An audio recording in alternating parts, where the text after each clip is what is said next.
رائیگان نہیں جائیں گی۔ ناظرین ہم آگے بڑھ لیتے ہیں جو آج کی تیسری بڑی خبر ہے، یہ پاکستان کے army chief general Qamar Javed Bajwa کی سعودی آرمی چیف سے ملاقات کے حوالے سے ہے۔ ناظرین ایک بریکنگ نیوز سامنے آ رہی ہے کہ جنرل باجوہ نے سعودی آرمی چیف سے ملاقات کی ہے۔ سعودی عرب کے آرمی چیف نے پاکستانی آرمی چیف کا پاکستان کے فوج کا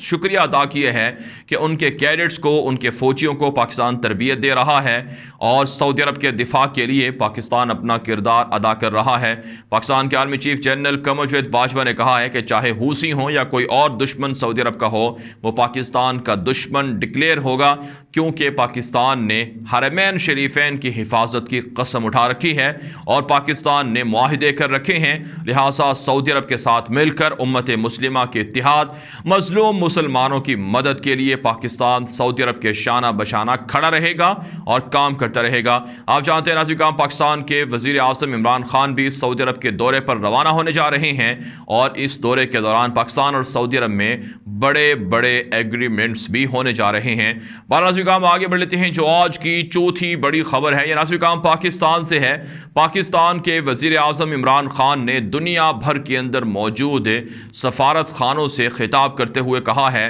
کہ پاکستانی شہریوں کے خلاف اپنے رویوں کو تبدیل کیا جائے۔ پاکستان کے شہری جو اوورسیز پاکستانی ہیں ان کی شکایات بہت زیادہ ہیں، سفارتی جو عملے کے لوگ ہیں، سفارت خانے ہیں، وہ اپنے رویے درست کریں، بہتر کریں، ورنہ انہیں گھر بھیج دیا جائے گا۔ اس حوالے سے ناظرین اطلاع سامنے آ رہی ہیں کہ سعودی عرب کے اندر، یو اے کے اندر اور گلف ممالک کے اندر اوورسیز پاکستانیوں کی مشکلات سامنے آئی تھیں جن کو سفارتی عملے اچھی طرح سے ڈیل نہیں کر رہے تھے۔ وزیر اعظم عمران خان نے ہنگامی طور پر کمیٹیاں بنائی ہیں تاکہ یہاں پاکستانیوں کی مشکلات کو دور کیا جائے۔ اس کے علاوہ ناظرین ایک اور بڑی خبر سامنے آ رہی ہے کہ آئی ایم ایف کی جانب سے پاکستان کے اندر قرضے کے عوض جو بجلی الیکٹریسٹی ہے اسے مہنگے کرنے کا کہا گیا تھا، لیکن اس تجویز کو رد کر دیا گیا ہے اور ساتھ ساتھ پاکستان کے اندر الیکشن ریفارمز بھی شروع کر دی گئی ہیں۔ اور اس کے علاوہ ناظرین پاکستان کے اندر مہنگائی کو کنٹرول کرنے کے لیے وزیر اعظم عمران خان خصوصی طور پر جو کمیٹیاں ہیں ان کی مانیٹرنگ کر رہے ہیں۔ ناظرین آگے بڑھ لیتے ہیں جو آج کی پانچویں بڑی خبر ہے، یہ افغانستان کے معاملات کے حوالے سے ہے۔ ناظرین افغانستان کے اندر افغان طالبان اور کابل فورسز میں جھڑپیں جاری ہیں، گھمسان کی جنگ جاری ہے اور اس جنگ میں کابل فورسز کو بڑی تباہی کا سامنا کرنا پڑ رہا ہے۔ اس حوالے سے تازہ ترین خبریں سامنے آ رہی ہیں کہ شمالی افغانستان کے متعدد اضلاع اور متعدد علاقے افغان طالبان نے کابل فورسز سے چھین لیے ہیں۔ خود کابل میڈیا اس حوالے سے رپورٹ کر رہا ہے کہ شمالی وزیرستان طالبان کے ہاتھوں فتح ہو چکا ہے، جبکہ ناظرین رات گئے مختلف کارروائیوں میں طالبان نے تقریباً 47 کابل فوجی ہلاک کیے ہیں اور درجنوں زخمی اور گرفتار بھی کر لیے ہیں۔ اس کے علاوہ ناظرین کابل فضائیہ بھی طالبان کے درجنوں مجاہدین شہید کرنے کا دعویٰ کر رہی ہے، لیکن یہ دعویٰ جھوٹ پر مبنی ہے۔ طالبان ترجمان ذبیح اللہ مجاہد ان جھوٹے پروپیگنڈوں کی تردید کر رہے ہیں۔ اس کے علاوہ ناظرین اشرف غنی اور اسی طرح سے ان کے اتحادیوں کو بچانے کے لیے امریکہ بھی سرگرم ہے۔ جو تاجک صدر ہیں ان سے امریکی مندوب برائے افغانستان زلمے خلیلزاد نے ملاقات کی ہے، لیکن پڑوسی ملک بھی اشرف غنی کی حکومت کو سپورٹ کرنے سے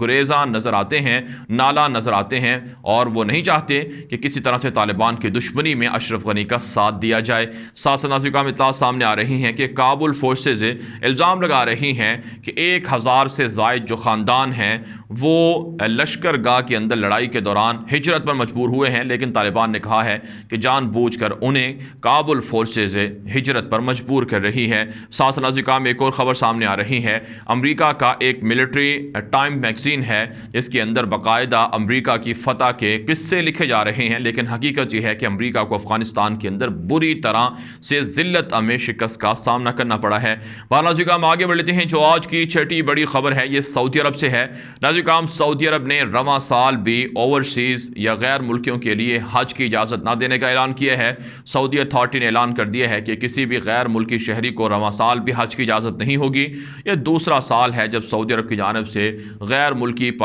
ملکی مسلمانوں کو حج کی اجازت نہیں دی جا رہی ہے۔ صرف سعودی عرب کے اندر مقیم لوگ ہی، وہ بھی پرمیشن لے کر محدود پیمانے پر، ویکسین جن کو لگی ہوگی انہیں حج کی اجازت ہوگی۔ ناظرین آگے بڑھ لیتے ہیں جو آج کی ساتویں بڑی خبر ہے، یہ ناظرین اقوام متحدہ جنرل اسمبلی کے پریزیڈنٹ نے کہا ہے کہ انڈیا پاکستان کے ساتھ ایک کشمیر کشمیر کے مسئلے کو پرامن طریقے سے مذاکرات کے ذریعے سے حل کرے، کیونکہ انسانی حقوق کی وائلیشن بڑھتی جا رہی ہے۔ اس لیے باہمی تعلقات کو فروغ دیا جائے، مذاکرات کے ذریعے سے مسئلے کو حل کیا جائے۔ اقوام متحدہ کی کئی قراردادیں منظور ہوئی ہیں، لیکن ان پر انڈیا عمل نہیں کر رہا ہے، بھارت عمل نہیں کر رہا ہے، تو پریزیڈنٹ جنرل اسمبلی کی بات کیسی مانی جائے گی؟ اس کے علاوہ ناظرین کرام ایک اور خبر سامنے آ رہی ہے کہ انٹونی بلنکن سے بھارتی وزیر خارجہ جے شنکر نے ملاقات ضرور کی تھی لندن کے اندر، لیکن G7 سمٹ کے اندر شرکت سے انکار کر دیا ہے کہ کہیں انہیں بھی کورونا لاحق نہ ہو جائے۔ کورونا کے ڈر سے بھارتی وزیر خارجہ جے شنکر G7 ممالک کی سمٹ کے اندر ورچوئل شرکت کریں گے اور جسمانی طور پر شرکت نہیں کریں گے، یہ اعلان کر دیا گیا ہے، جس پر بھارت کے وزیر خارجہ کا دنیا بھر کے اندر مذاق بھی اڑایا جا رہا ہے۔ آگے بڑھے تو ہم جو آج کی 7ویں بڑی خبر ہے، یہ ناظرین کرام امریکہ سے ہے۔ ایک بڑی خبر سامنے آ رہی ہے، ڈونلڈ ٹرمپ کے یہودی داماد جیرڈ کوشنر، جس نے UAE، بحرین، سوڈان اور دیگر ملکوں کو اسرائیل کے ساتھ تعلقات بنانے کے لیے قائل کیا۔ ناظرین کرام جیرڈ کوشنر کی جانب سے باقاعدہ ایک تھنک ٹینک بنایا گیا ہے، یا آپ کہہ سکتے ہیں کہ ایک فرم بنائی گئی ہے، ایک کمپنی بنائی گئی ہے، ایک ادارہ بنایا گیا ہے، جو دراصل یہودیوں کے ساتھ ممالک کو تعلقات بنانے کے لیے باقاعدہ انہیں انکریج کرے گا، انہیں حوصلہ دے گا کہ وہ یہودی ملک اسرائیل کو تسلیم کریں، بدلے میں انہیں بڑے بڑے انعامات سے نوازا جائے گا۔ اس حوالے سے ناظرین کرام الجزیرہ نے خبر جاری کی ہے کہ متحدہ عرب امارات بحرین کی مشارکت سے باقاعدہ جیرڈ کوشنر نے ایک ادارہ بنایا ہے تاکہ اسرائیل کو تسلیم کرنے کے لیے ممالک کو مجبور کیا جائے، جس کا مطلب یہ ہے کہ اب آنے والے دنوں میں یہودی مزید ممالک کو اپنے ساتھ ملانے کے لیے تلے ہوئے ہیں تاکہ مسلمان عرب ریاستیں اسرائیل کو تسلیم کریں اور اسرائیل پھر رفتہ رفتہ مسلمان ملکوں پر قبضہ کرتا جائے۔ اس لیے مسلمانوں کو اس سے خبردار رہنا ہوگا، حساس رہنا ہوگا۔ ناظرین کرام آگے بڑھ لیتے ہیں، جو آج کی 9ویں بڑی خبر ہے یہ عراق اور سعودی عرب سے ہے۔ ناظرین کرام پہلی مرتبہ عراقی صدر برہم صالح نے اعلانیہ طور پر یہ کہا ہے کہ سعودی عرب اور ایران کے درمیان صلح کروانے کے لیے کئی بار عراق کی کوشش کرتا رہا ہے اور کئی ملاقاتیں عراق نے سعودی عرب اور اسی طرح سے ایران کے درمیان کروائی ہیں، جس کا مطلب یہ ہے کہ ایران اور سعودی عرب کے درمیان اب صلح ہو رہی ہے، دوستی اور تعلقات قائم ہو رہے ہیں۔ اسی حوالے سے الجزیرہ پہ یہ جو رپورٹ نشر ہوئی ہے، اس میں انکشاف ہوا ہے کہ عراقی صدر برہم صالح بھی اعتراف کر چکے ہیں کہ سعودی عرب اور ایران کے درمیان خفیہ سیکرٹ کئی ملاقاتیں اور مذاکرات ہو چکے ہیں۔ ناظرین کرام آگے بڑھ لیتے ہیں، جو آج کی 10ویں بڑی خبر ہے یہ ناظرین کرام اسرائیل سے ہے۔ ایک بڑی بریکنگ نیوز سامنے آ رہی ہے، اسرائیلی وزیر اعظم نیتن یاہو حکومت سازی میں ناکام رہے ہیں۔ ان کے بعد اسرائیل کے صدر نے ایک اور شخص ہیں جن کا نام یائر لپید ہے، انہیں حکومت کی تشکیل کا حکم دے دیا ہے، جس کا مطلب یہ ہے کہ نیتن یاہو جو گزشتہ 8-9 سال سے اقتدار میں تھے، ان کے اقتدار کا سورج اب غروب ہو رہا ہے اور ان کے خلاف احتجاج مظاہرے جو ہو رہے تھے ان میں ایک طرح سے مظاہرین کو، پروٹیسٹرز کو کامیابیاں ملتی ہوئی نظر آ رہی ہیں، جو نیتن یاہو جیسے کرپٹ، خائن اور بددیانہ شخص کو اسرائیل کا حکمران نہیں دیکھنا چاہتے تھے۔ ناظرین کرام دنیا بھر سے تھی آج کی 10 بڑی خبریں۔ ان خبروں کے حوالے سے آپ کی کیا رائے ہے؟ اپنی رائے کامنٹ کے ذریعے سے ضرور ہم تک پہنچائیں۔ مزید خبروں کے لیے آپ ہمارے ٹویٹر اکاؤنٹس دنیا میں رکھیں غلام نبی مدنی اور ہمارے نئے فیس بک پیج غلام نبی مدنی کو فالو کر لیں۔ آج کے لیے اتنا ہی، اجازت دیجیے، اللہ حافظ۔